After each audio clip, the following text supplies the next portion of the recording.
पनुआकिल railway station वेझो मिलत express rail मां हिकु मुसाफ़िर किरी फोत थी वियो।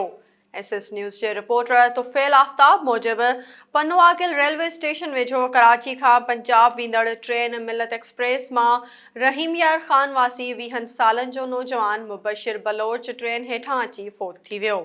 फोती जो लाश पुलिस तालका अस्पताल पनुआकिल मुंतकिल कयो वियो, जिते ज़रूरी कार्रवाई बाद पुलिस वारसनि सां राब्तो करण जी कोशिश में रुधल आहे। भिरिया सिटी भरिसां घर ते हमलो, 4 औरतूं ज़ख़्मी थी पयूं, वीडियो वायरल थी वई। नौशरो फेरोज़ मां SS न्यूज़ जे रिपोर्टर मोहम्मद आदिल अब्बासी मूजिब ॻोठ खोड़ा शरीफ़ में फ़ौजी पीर ख़ादिम अली जे घर ते संगावती जे मामले तां बिरादरी जे बाअसर माण्हुनि हमलो कयो। लठियूं, बेलचा ऐं कुहाड़ियूं लॻण सबबि 4 औरतूं ज़ख़्मी थी पयूं। खैन सिविल अस्पताल नौशरो फेरोज़ मुंतकिल कयो वियो।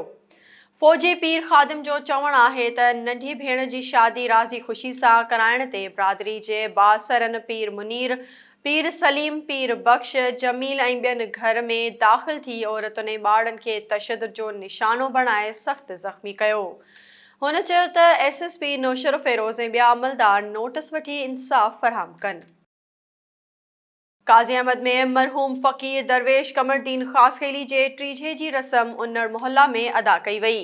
SS न्यूज़ जे रिपोर्टर जावेद इस्तियाल मूजिब टीजे जे प्रोग्राम में पग जी रस्म पिणु अदा कई वई। फ़कीर दरवेश कमरदीन ख़ासख़ैली मरहूम जे वॾे पुट फ़कीर दरवेश हमीर अली खे पग ॿधाई वई। ख़ुसूसी दुआ ख़ादिमुल फ़ुक़रा सूफ़ी फ़कीर अली नवाज़ क़ादरी, ख़ानका आलिया फ़ैज़ हाशमी घुरी प्रोग्राम में शहरनि सहाफ़िन ऐं इलाइक़े वासियुनि वॾी तइदाद में शिरकत कई। उन मौक़े ते ॻाल्हाईंदे फ़कीर दरवेश हमीर अली चयो त जेका खेसि पग ॿधाई वई आहे, मां कोशिश कंदसि त बाबा जी ॾसल वाट ते हलां। ठरी मीरवा में बरसात जूं तबाहकारियूं जारी, केतिराई घर पट थी विया। फसल तोड़े भाॼी ऐं मेवा शदीद मुतासिर थियण लॻा। जुअर जो फसल बरसात सबबि ख़राब थियण लॻो। SS न्यूज़ जे रिपोर्टर नबी बख्श उॼण मूजिब सिंध अंदरि चौमासे जी बरसातुनि तबाही मचाए छॾी आहे। ठरी मीरवा तालके में केतिरनि ई ॻोठनि जा कचा घर किरी पिया आहिनि। मुतासिर खुलियल आसमान हेठि ज़िंदगी घारण ते मजबूर थी विया आहिनि। गुज़िरियल राति ॻोठ हाजीदाद दस्ती में पोरियत करीम दस्ती ऐं ॻोठ सीरे में मंठार सोलंगी ऐं ॿियनि जा घर ड्रही पिया। शहरनि में घिटनि ऐं मोहल्लनि अंदरि किनो पाणी तलाउनि जी सूरत इख़्तियार करे वियो आहे, जंहिं सबबि काफ़ी बीमारियुनि मुंहुं कढियो आहे। उन ॾस में इलाइक़े वासियुनि वली मोहम्मद दस्ती, नायब गोपांग, दीदार अली शर SS न्यूज़ सां ॻाल्हाईंदे चयो त DC खे बरसात सबबि थींदड़ नुक़सान जो अज़ालो करणु घुर्जे। सरकारी फंड मां घर ठहिराए ॾिना वञनि। ॿिए पासे असिस्टेंट कमिश्नर मीरवा अब्दुल बासित हकिड़ो मौक़िफ़ ॾींदे चयो त सफ़ाई अमलो बरसाती पाणी कढण में रुधल आहे। असां डिप्टी कमिश्नर ख़ैरपुर जी हिदायतुनि ते शहर जी निगरानी कयूं पिया। नवाबशाह में हेपेटाइटिस जे आलमी दिहाड़े ते PMC अस्पताल जे अमले MS doctor Shafiq Ahmed Ghauri, DHO doctor Daulat Jamali, doctor Saleh Khaskheli, Akbar Shah, paramedical staff ऐं डॉक्टरनि जी अॻवाणी में जागरता रैली कढी वई।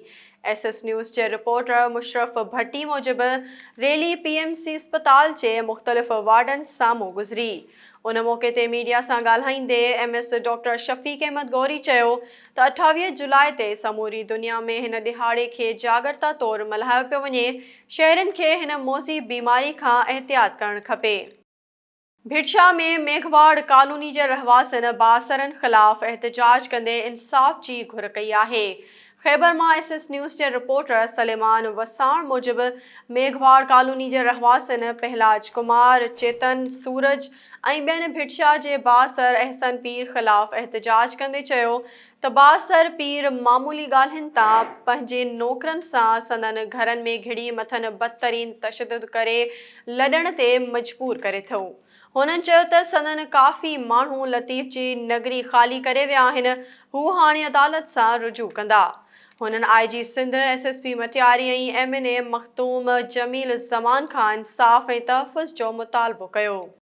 ख़ैरपुर में वाधू बिल अचण ख़िलाफ़ वापारियुनि ऐं दुकानदारनि पारां पंचगला चौक ते एहतिजाजी मुज़ाहिरो करे बिलनि खे साड़ियो वियो। एसएस न्यूज़ जे रिपोर्टर मोहसिन भट्टी मूजिबि एहतजाज जी अॻवाणी आशिक़ अब्बासी, मुज़फ़र चन्ना ऐं ॿिया करे रहिया हुआ। दुकानदारनि मूजिबि वापडा जी नाअहली सबबि हर महीने लखें रुपयनि जा वाधू बिल मोकिलिया पिया वञनि। बिल भरे थकिजी पिया आहियूं, पर वापडा वारा वाधू बिल मोकिलण में नथा थकिजनि। उन्हनि चयो त वाधू बिल अचण सबबि वापारियुनि ऐं दुकानदारनि बिल साड़े छॾिया आहिनि। वाधू बिल मोकिलण बंदि न कया विया त सख़्तु एहतजाज कयो वेंदो। नाज़रीन, ग़ौसपुर वेझो ॻोठ करीम ख़ान बाचकाणी में डायरिया वबा जी शक्ल इख़्तियार करे वई। 3 वरियनि जो नींगर फ़ौत थी वियो। एसएस न्यूज़ जे रिपोर्टर ज़हूर ओगाही मूजिबि रहमत अली दस्त ऐं उल्टी सबबि फ़ौत थी वियो, जॾहिं त साॻी ॻोठ में 7 खां वधीक ॿार डायरिया जहिड़े मर्ज़ में मुब्तला आहिनि। इतला ॾियण बावजूद सिहत खाते पारां के बि जोगा उपाय न वरिता विया आहिनि। फ़ौत थी वियल रहमत अली जे वालिद जो चवणु आहे त गुज़िरियल 1 हफ़्ते खां ॻोठ में डायरिया जहिड़े मौज़ी मर्ज़ जनम वरितो आहे, जंहिंजो इतला DHO समेत ज़िले इंतिज़ामिया खे ॾिनो आहे, पर सिहत खाते पारां हिन वक़्त ताईं कख भञी ॿीणो नाहे कयो वियो। ॻोठाणनि आला इख़्तियारनि खां मुतालबो कयो त बिना देर जे ॻोठ करीम ख़ान बाचकाणी में सिहत खाते जूं टीमूं उमाणे वधीक ॿारनि जूं जानियूं बचायूं वञनि।